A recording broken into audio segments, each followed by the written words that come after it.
বাংলাদেশে হেফাজতে ইসলাম যদি আপনাদেরকে আবার আহ্বান করে, তো পূর্বের রঙে আবার হেফাজতে ইসলামের ডাকে শাইখুল ইসলামের সেই রং নিয়ে আবার ময়দানে যেতে প্রস্তুত থাকবেন তো ইনশাআল্লাহ? এটি নবী প্রেম। আল্লাহ কবুল করুক। জোরে আওয়াজ করে বলুন আমিন। আরো জোরে আওয়াজ করে চিৎকার করে বলুন আমিন। কিন্তু এই বাংলাদেশের দিকে চোখ তুলে তাকাইলে চোখ উপড়ে নেওয়া হবে, চোখ তুলে নেওয়া হবে।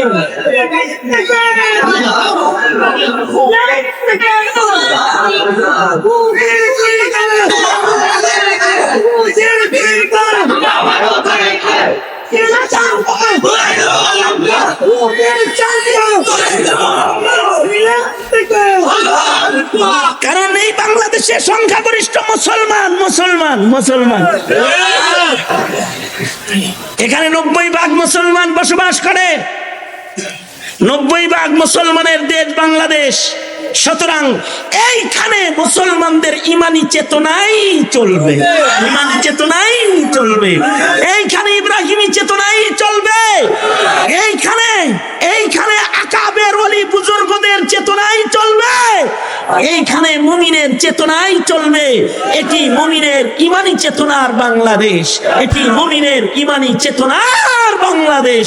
ঠিক কিনা? জোরে আওয়াজ করে বলেন, ইমানি চেতনার বাংলাদেশ। তাহলে 5টা গুণ হাসিল করতে হবে। আসমানে যদি নিজের নামটা মুমিনের লিস্টে নিতে হয়, 1 নাম্বার গুণ হলো ইদা যুকিরাল্লাহু ওয়াজিলাত কুলুবুহুম। আল্লাহর কথা স্মরণ করায় দিলে হৃদয় আল্লাহর ভয়ে কম্পিত হওয়া লাগবে। আজকে ওয়াদা করো আমার কাছে, জীবনে কোনদিন আল্লাহর কথা স্মরণ করাইলে বিরক্ত হইবা না ইনশাআল্লাহ। ঘরের মুরব্বী হিসেবে নিজের ঘরের প্রত্যেকটা সদস্যকে এটা শিখাইবা। কখনো তোদের কাছে কেউ আল্লাহর কথা বললে, ইমানের কথা বললে, কোরআনের কথা বললে বিরক্ত হইবি না। আল্লাহর নাম স্মরণ করায় দিলে একটা মজা অনুভব করবি। কারণ এই মজা, এই ভেতরের হালতটার নাম ঈমান। 2 নাম্বার হলো কোরআন শুনে ঈমান বাড়ানো চাই। ওয়াইদা তুলিয়াত আলাইহিম আয়াতুহু ওয়াইদা তুলিয়াত আলাইহিম আয়াতুহু যাদাতহুম ঈমানা। সঙ্গত কারণে তিলাওয়াতের মাধ্যমে ঈমান বাড়াইবার প্রসেসিং করা, ঘরের ভেতরে তিলাওয়াত চালু করা, ঘরের সদস্যকে কোরআন পড়ানোর ব্যাপারে পাবন্দি লাগায় দেওয়া। বাপেরা যারা আজকের মাহফিলে আসছেন, ঘরে আইন করে দেন যে আমার ঘরে কোরআন না পড়লে বাত নাই। মায়েরা যারা বয়ান শুনতেছেন, আইন করে দেন আমার ঘরে আল্লাহর কোরআনের তেলাওয়াত না করলে, আল্লাহর কালামের সাথে সম্পর্ক না রাখলে তার বাত নাই। ও মা, তুমি আইন করে দাও যে সন্তান কোরআন পড়বি না, ও সন্তান আমার হাতের রান্না খাইছে।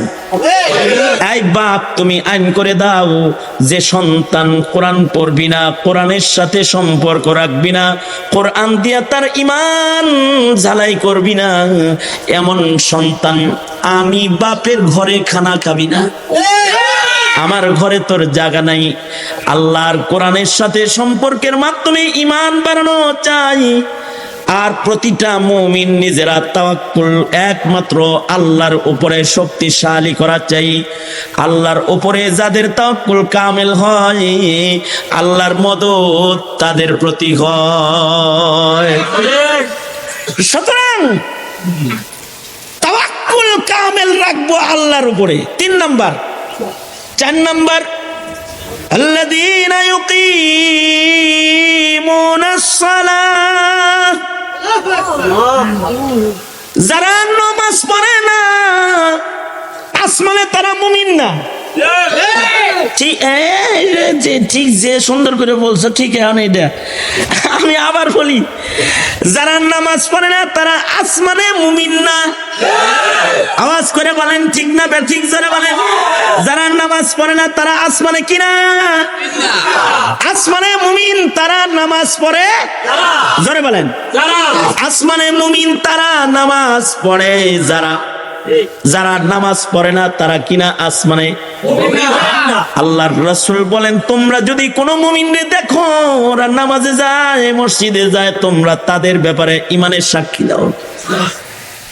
যেহেতু মসজিদে যাতায়াত করে তার ঈমান আছে, তোমরা যারা শুধু ওয়াজে যায় ঈমান বাড়াও, কিন্তু মসজিদে যায় ঈমান সাজাও না।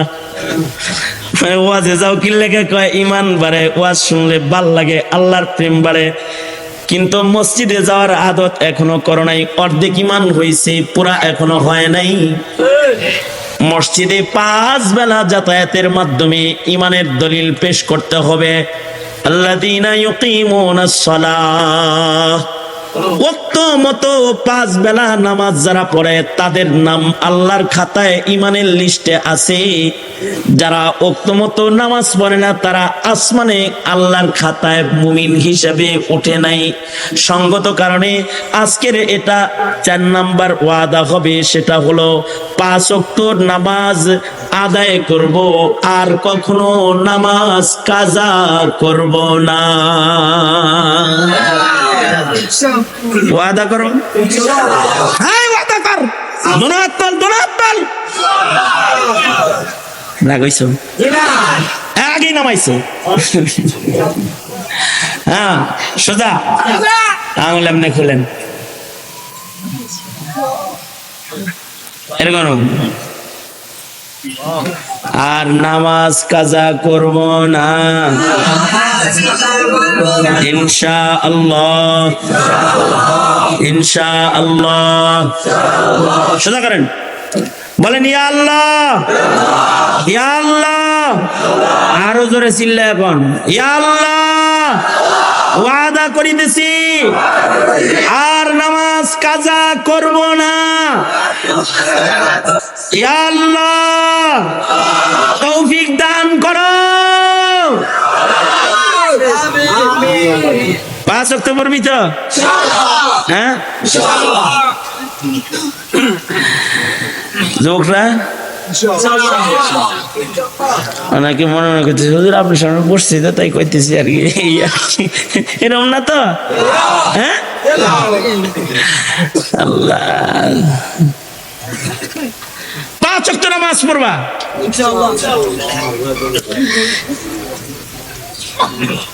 কেউ যদি 5 বেলা নামাজ পড়ে তাইলে আসমানে তার নাম মুমিনের লিস্টে যায়। আচ্ছা কখনো যদি কাজা হয়ে যায়, কাজা করো। ঘুমাইছো, কাজা হইতেই পারে, ঘুমাইলে কাজা হইতে পারে না। যখন জাগ্রত হয়েছো এইটাই তোমার নামাজের ওয়াক্ত, এখন পড়ো। কারণ ঘুম তো আর তোমার না, ঘুম দিছে কে? সুতরাং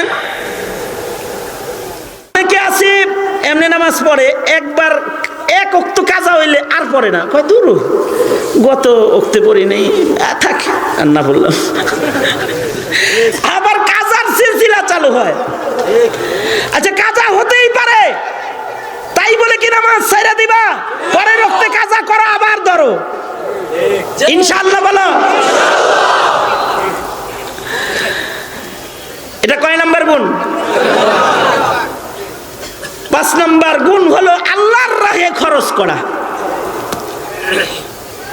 দ্বীনের জন্য খরচ করা, সাদাকা খায়রাত করা। এই 5 গুণ, এই 5 গুণ যদি কোনো মুমিনের ভেতরে থাকে তাহলে উলাইকা হুমুল মুমিনুনা হাক্কা লাহুম দারাজাতুন ইনদা রাব্বিহিম ওয়া মাগফিরাতুন ওয়া রিজকুন কারীম।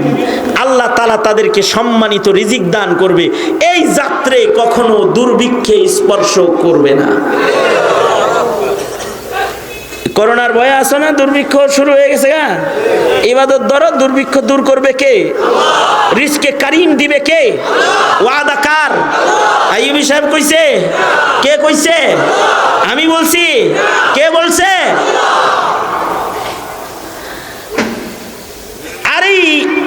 বর্তমান হাল সময়ে আরো কিছু আমল, খাঁটি মুমিন বিজয়ের জন্য কর্মসূচি দিলাম কয়টা?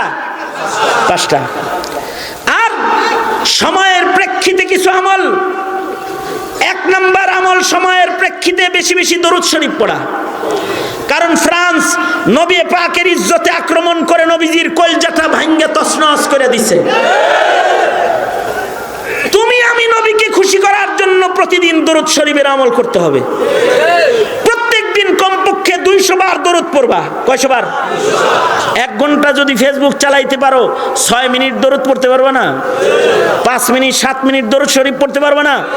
200 বার দরুদ শরীফ পড়া কয়েক মিনিটের কাম মাত্র। সাল্লাল্লাহু আলাইহি ওয়াসাল্লাম, সাল্লাল্লাহু আলাইহি ওয়াসাল্লাম, ছোট দরুদ পড়ো। সাল্লাল্লাহু আলান নবিয়্যিল উম্মি, সাল্লাল্লাহু আলান নবিয়্যিল উম্মি, সাল্লাল্লাহু আলান নবিয়্যিল। এই ছোট দরুদ পড়ো, প্রতিদিন 200 বার পড়ো। আর যদি দরুদ ইব্রাহিম পড়তে পারো তো নূরুন আলা নূর। জিলাপি আইলে খালি দরুদ শরীফ পড়া এটা না, মানে এই মুহূর্তে নবীরে খুশি করার নিয়তে দরুদ পড়া।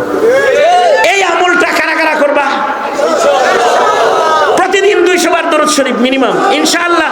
ইনশাআল্লাহ যদি ধারাবাহিকতা রাখতে পারো, তাহলে থানবী রহমতুল্লাহ আলাইহির এক কিতাবে আছে, যারা প্রতিদিন দরুদের ধারাবাহিকতা রাখবে তাদেরকে আল্লাহর রাসূল স্বপ্নে জিয়ারত দান করবে। সুবহানাল্লাহ। আগামীকালকে বললো, জোরে আওয়াজ করে বলো, জোরে আওয়াজ করে বলো। দরুদ পড়বেন তো ইনশাআল্লাহ। এটা একটা পদ্ধতি মুহাব্বত নবীর জন্য প্রকাশ করার। ফ্রান্সে যে এত আর যুদ্ধ করতে পারবেন না। তবে